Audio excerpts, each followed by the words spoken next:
Slightly away from politics, I welcome you to Development Corridor. We'll be discussing with our guest here, Engineer Saidu Abba. Yes.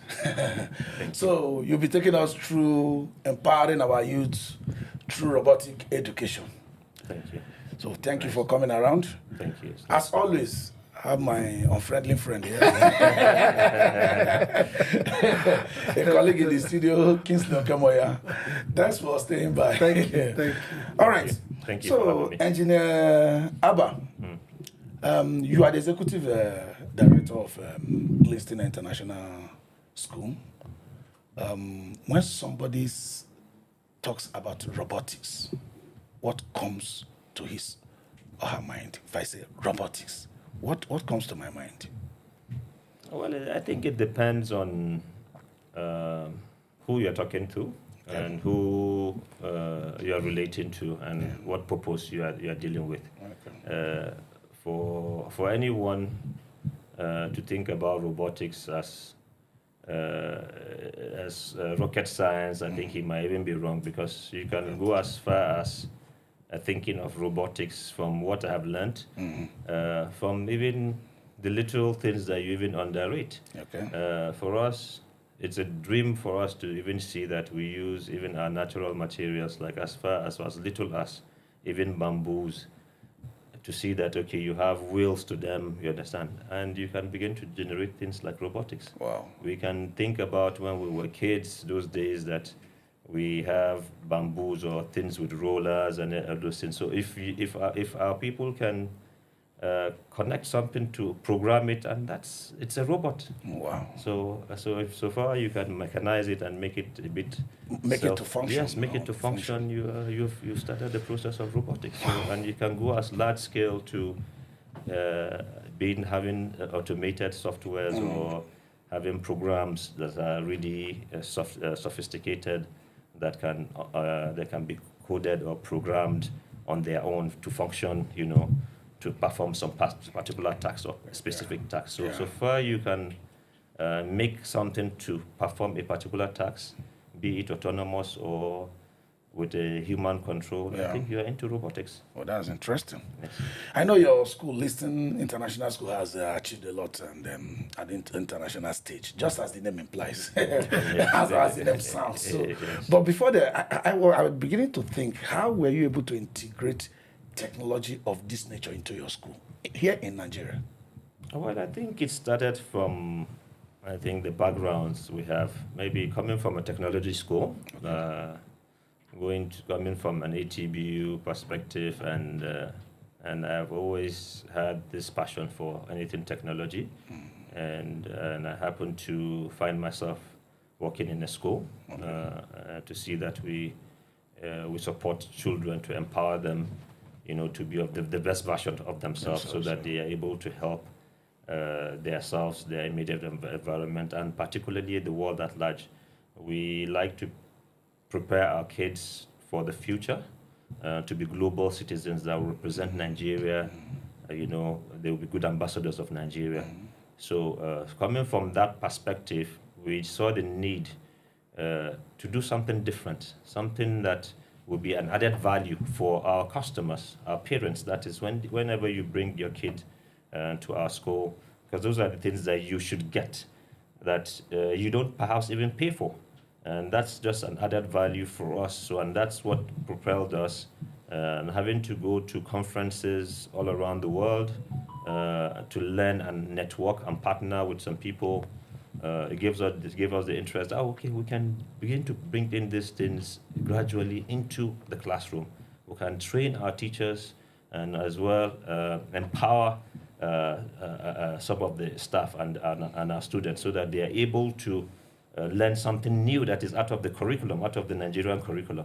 By the way, we don't grade our students whenever they do robotics. Okay. We just allow them to think, to have an imagination, to be able to think. And one of the biggest achievements we've been able to achieve over the years is the building of Merobot. It was during the COVID period. Our students, because they were into robotics, after integrating some of these classes were not available. No one was studying. Everybody was scared.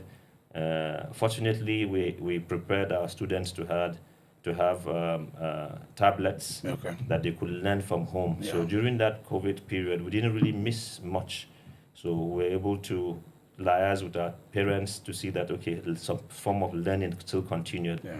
And our students were scared, and so they felt, okay, since they have this knowledge of robotics, they can come together and see how they can stop people from dying or avoid our health workers from getting infected with this COVID virus. And that's how they came up with the name Merobot, and it's an initial of their names.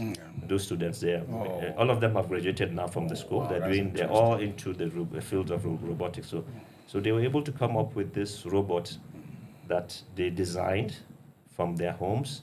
And when the period came that people were allowed to come in gradually into schools, our students, with the scraps they have, with what they've learned, they were able to build a robot that will interface between the COVID patients and the health workers, so that the patients do not get infected. Right. You can get more information on that on our social media handles. We have Al Jazeera coming to do a documentary about it, BBC too, and Routers too, channels and some of our local.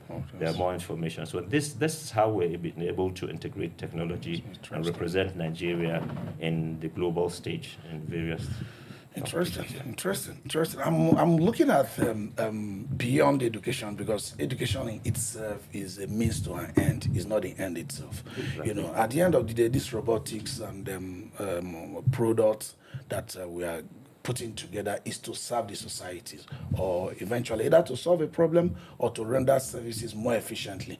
Are you seeing the future where we will be able to locally, I won't use the word produce, or put together some robotic machines or some robotic elements that will fill the gap of spaces of doing things that we can't do? For example, going into remote location to monitor certain things rather than sending a human being and endangering his life. You know, sending a robot to a certain place to carry out a certain function in the deep water or certain things, instead of sending a human being and endangering his life. Do you think we have the capacity to develop things? I think it's not a matter of do we think. It's a matter of who are the ones doing it. Because it will interest you, there are a few people doing what you've asked. Okay. I can tell you, I met a 21-year-old drone manufacturer here in Abuja, in Edo. He has a factory. He manufactures drones, FPV, UAV drone, unmanned aerial vehicles. And he gets contracts. It will surprise you that he has the least contract he has is maybe $8,000. Wow. And he's a Nigerian and he's school dropout, 21-year-old. Yeah. Dropouts seem to be a way. I mean, yes. Let me not stop. Dropping out of school seems to be a way up. Yes, in a way that is, but that's not to tell everyone but to drop out. To do yes, something, to do right? something, yes. Because he had a vision, and exactly. he had pride. I think there's something that drives him to ensure that, okay, see, this is a waste of time for me. Let me focus on what this, what I want to do. I think he finished his secondary school, of course, but he didn't do university. Okay. And he's doing amazingly well. Good. I think, is it safe to say maybe he has the largest drone manufacturing company in West Africa? Yeah, local, or if not Africa. Locally owned. Because, yes, locally owned. Because the last time I was talking with him, he was signing the biggest deal in Ghana to have the biggest factory in Ghana. And quite a number of people are into this drone technology and robotics education, engineering. Yeah. Here in Abuja, there are places in talks with someone that will help facilitate maybe the drone games that we want to start doing, because we see that these are the ways that we can bring in to fill in the gaps. Yes, because if these people are building this kind of robots or drones, we will need people to be able to take care of them. So, and these are the kind of things that we're hoping that we'll be able to do in the 6 geopolitical zones, hopefully starting from June. We're in talks with some people to see that, okay, how we can start these drone games to educate people so that they're able to solve our local problems. It is important that we solve our own problems here in Nigeria or in West Africa in that context. Yes. So that we won't be doing what is impossible. We need to spike interest of what the problems that we can see, starting from our homes, our immediate environment, and what we can really solve, without having to endanger human beings, physically. So I think it is not a question of is it possible. I think it's a question of who are those doing that, and how do we come up with a platform to bring them all together to see that we empower them and they're known for what they are doing. But I can tell you there are people, I don't know if I can mention names, but I have the names of the 3 companies that I'm really keen that are doing well in this aspect of drone technology, robotics technology, and what have you. And schools like ours and a few other schools are into robotics, although they're doing it for competitional stakes. But I think as a form of game to make students pick interest, to stimulate in it. But this is what will lead them to get into the industries, to be able to solve our own local problems. I mean, we have we take a lot of things for granted. We can solve our problems with our intelligence, with our local technologies, just with little knowledge. We can empower ourselves and come together, and that's why we need to call on more schools to get involved into this aspect of, because the future is right there. We can't really hide away. Okay, it's like you have something. Yeah, most of the time, policies of government help to either kill visions or promote it. Has the government been forthcoming? Well, that's a tricky question, I would say, because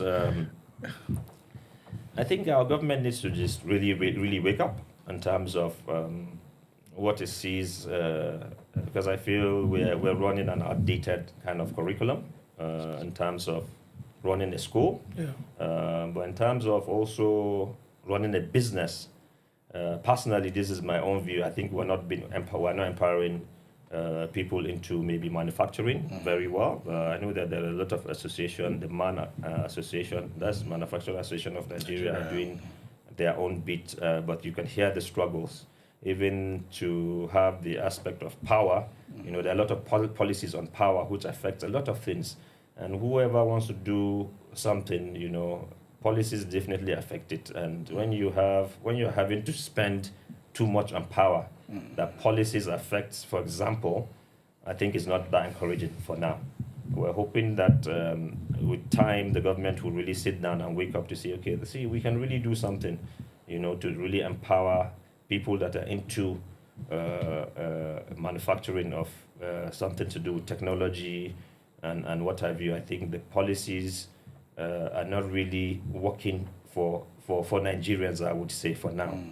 But I think the roadmap should be that is encourage especially younger ones, because we have a large population of youth. 70%. Yes, 70% of. I think if we are able to empower them through very good policies, I think they can come together and live and save us a lot of things that we face. So I think policy, just like I said, you understand, there might be some other, I think the government might be trying to do one or two things, in trying to, but it's not really, not many people know about it. Okay, there's something you talked about, system being outdated, and most of the time we don't move with time, especially in our country. There was a time we had 6, 5, something. Then they now education system. Then they now brought 6-3-3-4 system. Now, when they brought in the 6-3-3-4 system, between the 2 threes, there was technology being introduced. But after a while, it fizzled out. Introtech. It never really strived. They tried to empower the schools to make people think otherwise. In fact, there was a time they supported a lot of technical colleges so that people can do a lot of things. Now, how can this system that is a little bit outdated, how can we improve on them? Because all this has to be through government policies. You guys are pushing what you are doing right now through innovation from you guys. Private. Exactly. It can only widen up when the government comes in and makes a policy on it. I think my response will be, I think majority of what the government does is within the context of government schools, for example. Okay. There's not much involvement of private because it's just assumed that, okay, the private schools or private institutions, they have their own money. But they still have policies that govern the private schools. Yes, we're still operated on government policies. We have to run those curriculums. We just find ways to integrate some of these things and make sure we align with what they are able to do. Overall goal for most schools is for them to be able to pass exams, WAEC, GCEs, which should not be the case. I think our reorientation should be let's educate our children for life, to be lifelong learners, so that they are able to navigate the changes. Because right now you are talking about AI. How are we going to be dealing with AI? Already, our students are cheating with exams with AI, and it's all over around the world. So, how do we get our students or everyone on board so that we can adapt, we can be resilient, so that if there's any change, we're quick to adapt. We know what policies that will soften. What measures we need to take for us to be able to navigate the changes, especially at these difficult times where the economy is not smiling for anyone, and this is when you should see a lot of innovations. Whenever I went to the particular time I went to Maiduguri, because of the ingenuity, because of the when some things are really hard. That's when you see ingenuity comes. So I think this is an opportunity for the government or Nigerian, the Nigerians, because things are quite difficult now. We can really, if we come together, I think we can. A lot of people are doing quite amazing things to change the way, the narrative. Instead of them using some particular things, they have newer methods because they are forced to think otherwise. Maybe, for instance, a lot of people that buy maybe pure bottled water before now probably have alternatives. So things like that will emanate during economic times. But I don't think we're really cashing in on that. We're not utilizing that. Yes. Tell us about Saturday's program. Okay. On Saturday, we are going to be unveiling the 3 robots that are going to be representing Nigeria at the world's largest robotics competition. That is the VEX World Robotics Competition. Your school is representing Nigeria? Yes, we're representing Nigeria for the 4th time now. Last year, it was an awesome experience, and it was life-changing experience for our students and for everyone that will be there. I think it's a life-changing experience for everyone. So we'll be unveiling the robots that will represent Nigeria, that would sell our heritage, because it's like a World Cup of robotics, where you see kids happen and you see it's a good when they call the name Nigeria at the world stage, and you see our attires on the stage, just like what you see during the Olympics. When we're being represented, it gives you that goosebumps and that pride, that's what we're trying to do right now. We'll be unveiling those robots, purely Nigerian. There's no other robots like that in the world. We designed it. Our student designed it. You can't find any robots like that. There's custom-made Nigerian robots that are going to represent Nigeria in the 3 categories of the competition we'll be unveiling this robot, and we're inviting the general public and people that feel they can partner with us to come see what we're doing and see how we can take these things forward in terms of support and what have you. So your school appears to have done a lot, and they represented Nigeria across the globe. Can you tell us the specific thing you have learned? What have you really learned from this experience of your school, you and your school, under your leadership, representing Nigeria across various countries? Well, it's for each country has a different feel, different experience, but I think there's a unique thing that you have. We've been doing this. We have this experience for over 13 years now, representing Nigeria in one robotics event or the other. I don't mean to mention the countries because of time, but if there's anything we've really learned is how people work together, how people come together and work, have fun, critically think to solve problems that are unique peculiarly to their own environment or to the world environment. And that sense of belonging, of having a global feel that is not just an isolated problem. This is a problem that can spiral all around the world. So my problem is supposed to be your problem. And I think that's what we've learned. And we've learned that we've learned most of all the networking aspect of it, the collaboration most of all, because it centers more on collaboration to solve peculiar problems, whether they're locally or they're internationally or whatever. I think that's one unique thing. That's a life-changing experience that you have when you see a Chinese, when you see your students having to interacting with the Chinese or an Indian or any other country. And the common language is technology. Yes, and the common a lot of exposure for those technology, kids. a lot of exposure, a life-changing experience, even for ourselves. There's no way you will go there and your life becomes the same. It has never been the case with everyone that I have traveled with.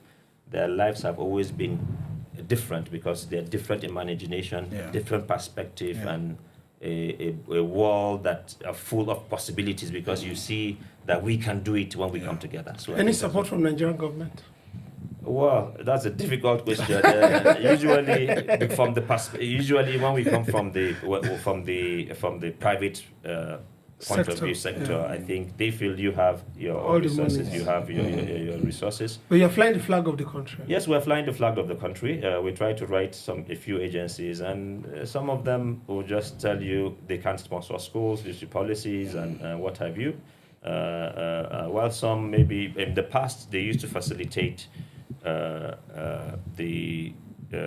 that's the foreign affairs. I think in the past, that was some years back. That should be maybe more than 7 years ago. So they used to come pick us up from the airport, just make sure, especially if we're going to unstable. Because I remember when we went to Lebanon with the kids, the Nigerian government sent their own representatives to make sure that they facilitate our movement, and where we were. They also represented us, but as far as we know, that's as far as we. So it's just basically with what we know. Yes, but there's no much support, and we need to organize support from maybe Ministry of Education. If you don't know anybody, well, you know how it works actually in Nigeria, and unfortunately, our philosophy is not like that. We want them to be able to know what we're doing, and it's for them. In fact, they will smile more if we achieve more and we fly these flags. They should be able to. They should use the opportunity to say, during my administration, such happened, and I helped. Everything within your domain. I think it's just a missed opportunity that needs to be looked into. But they are always welcome because the goal is not about an individual, a parastatal. It should be about Nigeria. It's for the nation. That's what we put our pride in. Address for the robotic event that is coming up, so that our viewers can know where to come. Yes, address is at Jahi, school at Jahi, Gliston International Academy at Jahi, 1457 Cadastral Zone B, along that next, between Banex to that next Cash and Carry Road. But if you put it on the Google map, I think you should be able to. But you should be able to reach out. Yes. Albert's Furnitures and Yes. Immediately after. Yes, from Banex. So if you are able to, you can always reach us. We are on our social medias. You can reach us on social medias on our website. Yes, Gliston International Academy is quite. Shouldn't be any difficult to reach out. So you're always welcome. Let's go back to school because we mentioned academy, school. Yes. Let's go down a little. Do you think, in your knowledge in robotics, that basic science like we have in those days, going to engineering, going to medicine, going to fields like that, you are required to have chemistry, you are required to have, in this case, I know robotics has to do with more physics, maths. Are those science, are they impediment to somebody that wants to go into robotics? Should you not have basic knowledge of physics, mathematics, for example? No. I don't think it should be an impediment because, in fact, what most people do now, what most countries do is they ensure that their students have basic of STEM. Okay. That's what they call STEAM: science, technology, engineering, arts, and maths, and mathematics. It will shock you. The first Nigerian ambassador that represented us at the last year event was not a science student, was not a tech student. He was from the arts department and humanity department, and he had interest in STEM. So, as much as possible, every student, it should just be a basic thing for every Nigerian child, if not an African child, or all the children around the world to know about STEM. They need to have some little basics of STEM. So it shouldn't be an impediment. If our children can learn things within the STEM program or any STEM labs, because there are a lot of STEM, there are a lot of people doing the STEM activities, just like we do around our school. I don't think it should be an impediment because these days the future jobs are changing. They are changing. There are more skills. So there are a lot of things I've seen. There are a lot of people that just get a certification and begin to work on somewhere. That's right. There's a chemical biologist I just saw on the program. But he's in the field of drone technology, doing drone mapping and all those things because simply he has this and he has interest. So I think it has to do with interest. To be able to solve problems, in that line and having to be in a place that facilitates this thing. So it shouldn't be an impediment. It shouldn't be a criteria to stop someone. Although I must say, for some specific jobs like being a doctor and engineers, yes, you need those things. You need to go deep into those things. But there could be some other that they can work with along those lines. Yes. Okay, you talked about network before. I mean, working together. Coming from different countries, and are we working together in Nigeria? Do you have other robotic formations that that you are kind of pulling knowledge together locally or doing things locally? Solving problems locally or initiating a project locally? I think they're in isolation. There are a lot of people doing so many things in isolation. Yes, in isolation. Okay. A lot of them are in isolation. We are also doing it in isolation. No matter how we try to bring people in, people feel like it's competition rather than collaboration. Just collaboration, cooperation. Yes, cooperation. And I think that's the biggest mistake. That's the biggest difficulty I have personally with running our own programs. So a lot of people are doing some things with robotics and in the STEM industry. There are quite a number of, there's WRO, there's FLL. But these are all programs that are all isolated, you understand, with the help, whether some of them they get the help of government and some big agencies as well. But you wish this collaboration comes on board? Yes, I think for us, one of our goals is to do a conference. Excellent. Where we exhibit most of these things, where we exhibit most of this, regardless of whichever program, so that you are able to inspire most of all our Nigerian kids. I think next time we're going to be on this program, we're probably going to talk about that conference. And how to bring people because somebody must champion it. So it's an opportunity for us because we want to do that. For example, we've been trying to see how we can call for, regardless of all those things, forget about what product you're using. I think we need that to see and inspire a lot of people, especially our young ones. We have as a media house, we would like to be involved in those kind of developmental. So our time is up fast spent. Under 1 minute. What is your takeaway? What is your advice? What do you drop on the table of a Nigerian youth that is looking up to robotics? Well, I think he needs to go out there. For any Nigerian youth, needs to know that he needs to have a vision first of all, and he needs to work hard, smarter. These days, they're at the age of technology, and there's no better time to. Unfortunately, there's knowledge out there, but there's lack of focus. The attention span, they say, is less than a goldfish these days, so which is a big problem. So people lose focus. They don't lose focus. I think they need to stay focused and be hardworking. It's not easy. It's not going to be easy. It's going to be competitive and it's going to be difficult. But those ones that will survive are those ones that are quick to adapt with the new technologies, AI, for example, that's leveraging, and people are not really taking advantage of it. So I think these are the people that I think should make the waves and should make the future better and make themselves and position themselves for the future to be at the successful level that they wish. Yes. Interesting. Once thank you at this time. Engineer Abba Saidu. Thank you. Executive Director, Listing International Academy. We really appreciate your coming around. And next time, like we said, we'll be discussing about the conference, how to put the local forces we have together and have a formidable force to develop Nigeria.